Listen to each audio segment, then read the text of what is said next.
এবারে বাংলায় পরিবর্তন নিশ্চিত, কারণ বাঘও বলছে জয় শ্রীরাম। তো জানতে হলে দেখতে হবে ভিডিওটি, একটু টাইম নিয়ে দেখুন, আশা করছি হাসবেন।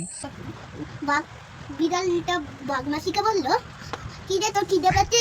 হ্যাঁ, তারপর সে বললো আমার খিদে পেয়েছে, তাহলে একটু দাও, একটু মাছ ধরে আন, চিপটানি দাও। তারপর সে মাছ ধরে আনলো। হ্যাঁ, একটু কারেন্ট তো বাড়ি গেল, তাহলে আমি কি দেখে খাবো তুমি বলো? বাঘ বললো আমাদের তো ইউটিউব ফোন আছে, অটোমেটিক কিছু খিদে পাচ্ছে, মাংস ধরে আনবো, মাছ খাবো না। তারপর বাঘ বললো ঠিক আছে আমি মাছ খাবো না, মাংস নিয়ে আসছি, শুয়ারে মাংস খাবো, কিন্তু গড়গালের মাংস খাবো। সে বললো তাহলে আমি দুটোই নিয়ে আসছি ধরে।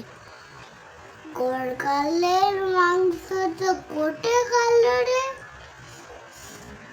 কেমন একটা গন্ধ যাচ্ছে। গোয়ার গেলে মানে গোয়ার গেল হবে, তাহলে সে ধরে আনলো। তারপর সে বললো হ্যাঁ একটা আর শুয়ারটা ধরে আনতে হবে, শুয়ারও ধরে আন দিল। বা বললো তাকে রান্না করে দাও বিড়াল মাসিকে। ঠিক আছে, ও বললো কথাটা শুনে ফেললো, ঠিক আছে আমি রান্না করে দিচ্ছি। এই জন্য বড় বড় পাটিল নিতে হবে, পাটিল নিয়ে নিল। তারপর ওটাতে রান্না করে দিল। তারপর ঠিক আছে বললো খেলে খেলে নিয়ে নিল। এবার খাওয়া দাওয়া করে নিল। কতটা বাকি গল্প, কতটা গল্প বাকি? 10 মিলিয়ন বাকি এখনো। আচ্ছা না বলো তারপরে। তারপর সে বললো পাকা চালাও, আমার গরম হচ্ছে, তাদের ফোনে চলছিল না, ক্লিন হয়ে গেল, তাদের ফোন আবার আমি কি বলছি, বাঘ ফোন কোথা থেকে পাবে? কোথা থেকে ফোন পাবে? চিড়িয়াখানায় কে ফোন দিয়ে এসছে? তোর বাবা?